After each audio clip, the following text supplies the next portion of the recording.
Good morning mga breeder! Nandito naman tayo sa panibagong episode ng JM Game Farm. Yun mga breeder, pag-uusapan natin kung ano nga ba ang sukat ng ating pinagawang munting bahay ng ating sisiw. Kung ilan ba ang pwedeng ilagay dito at kung magkano nagastos natin dito. At kung bakit sulit to, tara panoodin nyo to.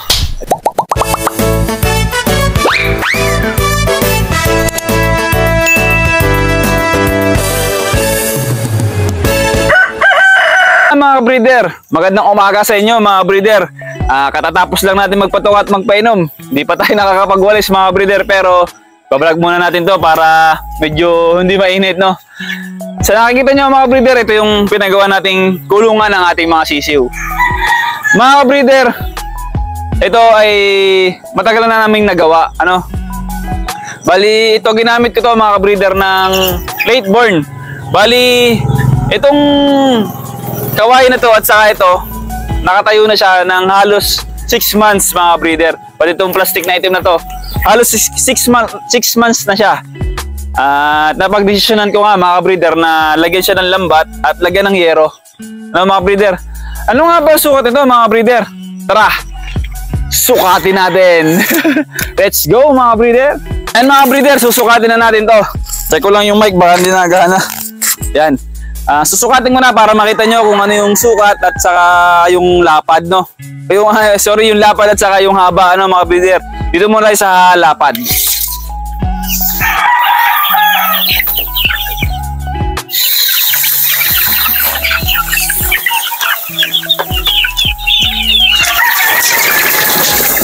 Okay mga breeder, may sukat siyang 11 feet yung lapad niya. 11 feet mga breeder. Tapos may pasobra na yon para sa lambat na gagamitin nyo. Tapos mga breeder, sukatan naman natin yung haba.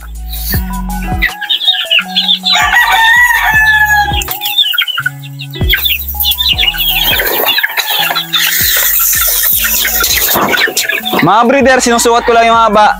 Yung haba mga breeder. Bali, ang haba nito ay 8 feet mga breeder. 8 feet siya mga breeder. Tapos yung taas niya, yung taas niya mga breeder, ba nakaganto to? Susukatin natin yung pinakadulo.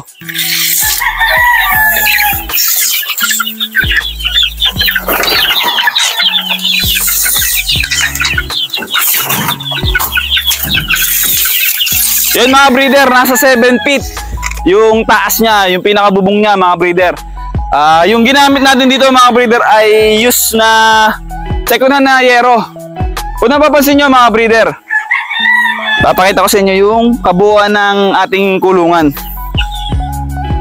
So ayan mga breeder, yung ating kulungan, no?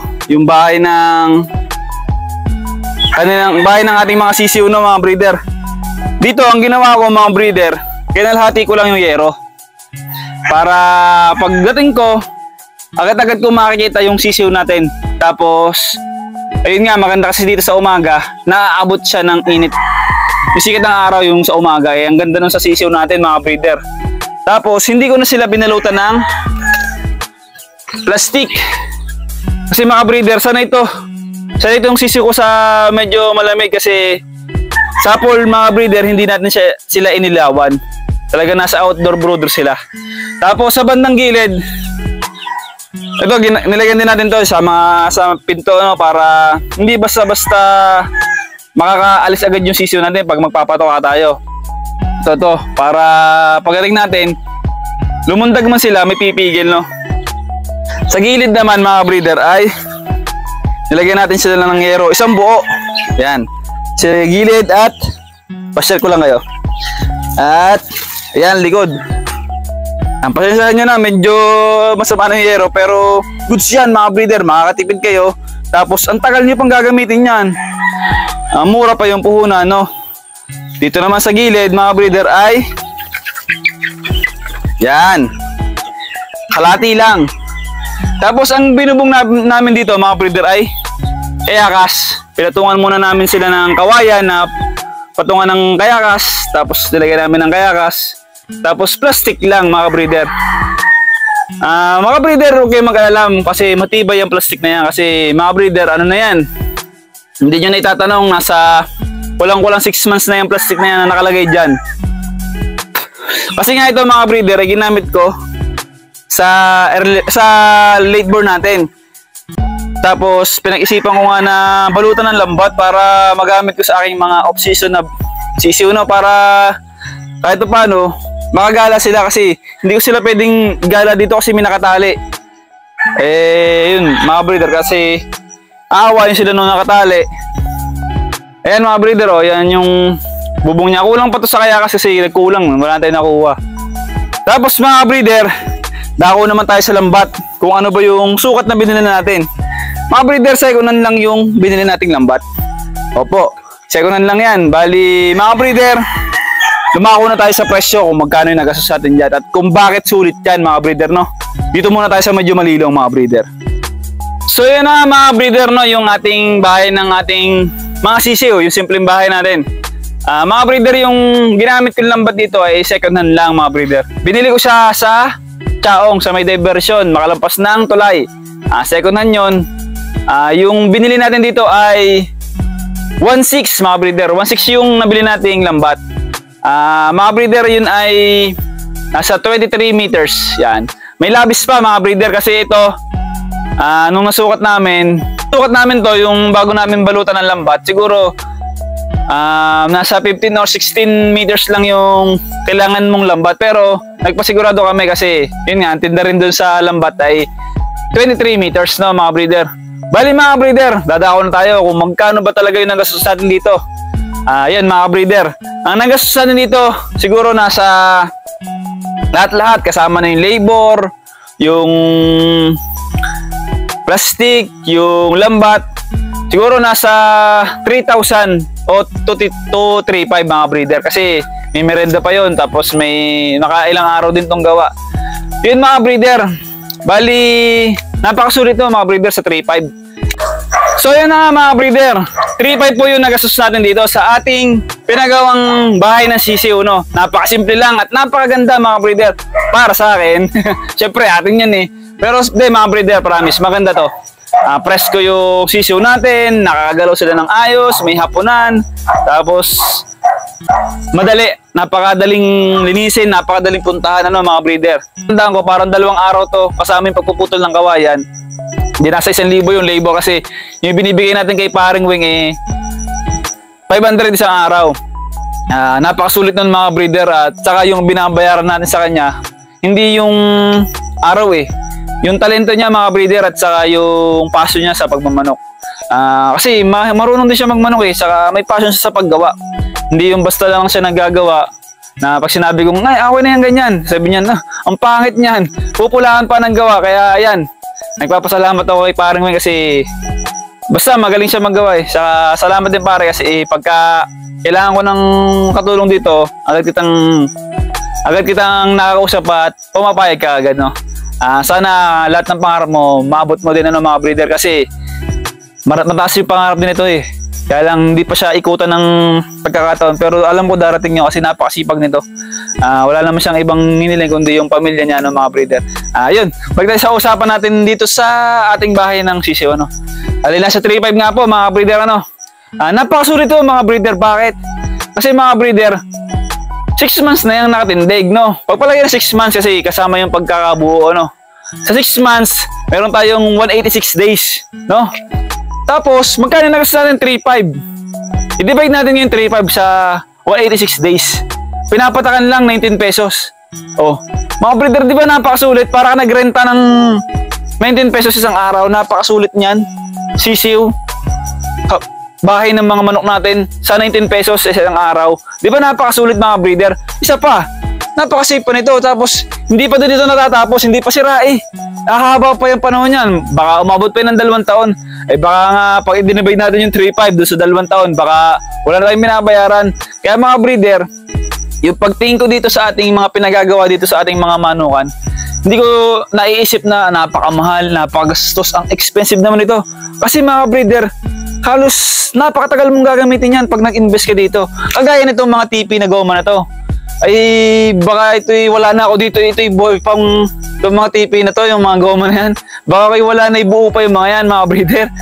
Magkano bili ko dyan? 250. Yung iba dyan, binili ko lang ng 40 pesos. Goma yon, yung gulong ng jeep, pinagawa ko doon sa Santa Lucia. Meron kasi doon nagagawa. Bali, ang bayad doon ay 150 yung paggagawa ng ganyan. Bali, 180 lang puhunan. Ay, napakasulit mga breeder. Ilang taong ko nang gamit dyan. Hanggang ngayon ay buhay na buhay pa. Di para wala na tayo, parang hindi na tayo nagbumili. Parang, wala lang, parang ano na, samputo tayo dyan sa puhunan natin na mga breeder. Kasi, halos isang taon sa 250. Ay hindi lang naman isang taon ko nagamit yan, ay galing pa yun sa kabila ng aming manukan eh. Hindi pa kami dito nakatira. Kaya mga breeder, yung pag-i-invest, huwag niyong isipin na ang mahal, paano ko ito masasambot. Doon sa mga facilities natin, mga breeder, ayan mga breeder, ang balik niyan sa panahon, sa pagtagal ng panahon. Pag nagawa ka ng maayos na kulungan, bawa gumastos ka ng 4,000 sa kulungan, huwag mo nang isipin mga breeder na mahal. No, kasi yung tagal naman ng serbisyo na magagawa ito sa iyo, ay parang baliwala na yun eh. Pagka baliwala na yung 4K mo.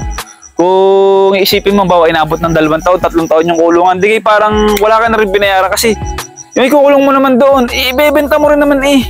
Di ka, masasambot mo rin naman. Tapos yung katagalan, para ka nagre-renta lang. Tapos parang naiisip mo, oo nga no, napakamura lang pala kung i-divide natin sa araw-araw natin gamit sila, ano. Kaya yun mga breeder. Pero hindi ko naman sinabi sa inyo na gumastos kayo ng malaki. Kung makakatipid kayo, mas maganda kung saan kayo makakatipid. Pero ang pinakapayo ko mga breeder, dun tayo sa makakatipid na maayos mga breeder, no? Hindi yung nakatipid nga tayo, isang linggo, ilang linggo lang nasira na. Ang ibig sabihin, magpagawa na tayo ng alam nating tatagal. Ano, hindi man konkreto, hindi man bakal, kung kawayan, alam nating tatagal kasi mga breeder, kita nyo naman, nasa mag-aanim na buwan na rin o baka lagpas pa nga. O na ngayon sisiw na sisiw pa yung aking, abay wala pa nga pala yung aking at ng late born, ginawa na namin yan. Ay ayun mga breeder, no. Tapos mga breeder, yung gilid nga pala ito ay hinukaya natin. Kasi once na umulan, babahayan mga breeder, mapapasok yung ating bahay ng sisiw. Inagapan agad natin mga breeder, no, para once na umulan, wala na tayong problema. May kanal na eh. Pag ulan, pag baha, iikutan lang yung bahay ng sisiw. Safe ang alaga natin. Tuyo ang tuntungan ng ating mga alaga. Hindi sila magkakasakit kasi yung baha na yan, kusa saan galing yan. Mayroong dadaanan niyang ipot, may patay na palaka, may daga. Pag nainom nila yan, magkakasakit yan mga breeder. Kaya nga, yung payo sa atin ni Idol Ruel Amano na sa tanghali at lalo na't alam nating uulan bandang hapon, magpainom tayo agad mga breeder. Kasi once na, di ba, mainit, hindi tayo magpapainom. Pumatak ang ulan, di naman natin masasabi kung bigla-biglang uulan o hindi, di ka? Oh, pagka ganun nangyari noon, iinom sa baha, dadaanan ng baha, ipot, kung ano nung dumi ng hayop, may patay na palaka doon, edi maiinom nila. Doon magkakasakit yung ating mga manok, ano. Yun yung dapat nating iwasan, no. Yung hindi yung nalalaman ng iba na nagmamanok na hapon na lang ako magpapainom. Butit umulan, nakapagpainom na ako, libre ako sa painom. Mali yun mga breeder, no, kasi kapag umulan nga yung baha, madumi yun. Pag nainom nila yan, ang liit naman ng katawan ng manok. Edi pag nainom nila yan, talaga magkakasakit. At ayun, yun ang gastos mga breeder pagka nagkasakit. At kasamang palad pa kapag lumala, nag-evaporate yan, lugi. Ano mga breeder, kaya laging a-advance natin yung isip natin para yun sa mga magiging problema, bigyan agad natin ng solusyon. Hindi pa man dumadating, ay nakahanda na tayo, ano mga breeder. Pagkaya na itong ginawa natin, nagpahukay tayo din bago yung lupa na hinukay natin, inilagay natin doon sa gilid ng yero. Talagang pagka lumakas ang ulan ay talagang hindi pa papasok at may lupa pa siyang dadaanan, may yero pa. Ano mga breeder, tas may kanal nga. Kaya ayun mga breeder, sa mga gaya nating nagmamanok, diskarte lang naman yan mga breeder sa ating mga, alam naman natin yung mga nagmamanok, lahat ng nagmamanok, madiskarte yan sa paggawa ng mga bahay ng mga manok natin Minsan nga, nakapunta ako doon sa isang manukan. Ang tipi niya, puro kayakas, mga breeder, nakaganon lang. Tapos, ang taas ng hapunan niya. Napapansin ko yung mga manok niya hindi nahihingal pag mainit. Kasi malamig yung kayakas.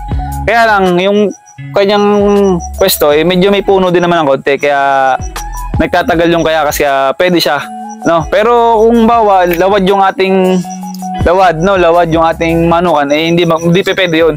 Dapat dito ay yung concrete saka yung mga ganito, yung rubber. Pero so ayan mga breeder, sa hindi pa nakakapanood, kasi na-i-upload ko na to yung una na paglilipat natin. Sa hindi pa nakakapanood, ito yung kabuuan ng ginawa nating kulungan mga breeder. Ito ay may haba na 8 feet. Tapos may lapad na 11 feet. Tapos may taas na 7 feet. Yan. Tapos yung binili natin ng batay 23 meters. Ayan mga breeder. Napaka-presko sa alaga natin sisiw.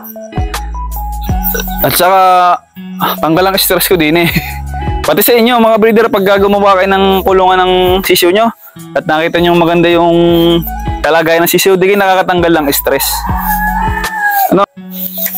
So yun pa pala mga breeder, no? Bukod sa nakamura na tayo sa pagpapagawa nito, natatanggal pa yung stress natin. Mas lusog pa tayo, mas healthy pa tayo mga breeder. Bakit? Tanggal yung stress natin, tanggal yung isipin natin na yung sisiw natin lalaki sa kulungan. Baka lumaki yung tuhod, mahina yung paglipad nila. Dito mga breeder, relax na relax, may kaibutan, may ipa, may buhangin, tapos may hapunan, may nakakalipad sila. Yun nga lang mga breeder, sa gabi, payo ko lang, no? Experience ko lang to, disclaimer lang sa mga mas nakakaalam sa akin at yung mas nauna sa akin, no, mga breeder. Na-experience ko lang sa mga sisiw, hindi ko sila binubusog ng gabi. Kasi mga breeder, may hapunan na Kapag humapon sila, pagpalagay na natin na 2 months silang laging nahapon, no? O di busog sila, hahapon sila. Ngayon, ilalapat nila yung picture nila, ay busog sila, ang bigat nila. Pagka naman tulog ang sisiw, nakalapat din yung buong buong katawan niya sa hinahaponan niya, hindi naman siya nakatayo. Yung picture noon, lalapat sa hapunan. Mga breeder, napapansin ko kapag busog na busog at talaga yung butsi punong-puno, pagka yung busog na busog talaga ang sisiw, na medyo naliliko yung picture. Ayun yung napapansin ko, no? Pero ayun yung paliwanag ko pala sa mga naliliko yung picture. Sobrang busog na busog sa gabi. Tapos maagang nakahapon. Yung kagaya nito, maaga itong mapapahapon. Pero ang ginagawa ko mga breeder, hindi ko sila binubusog ng gabing-gabi.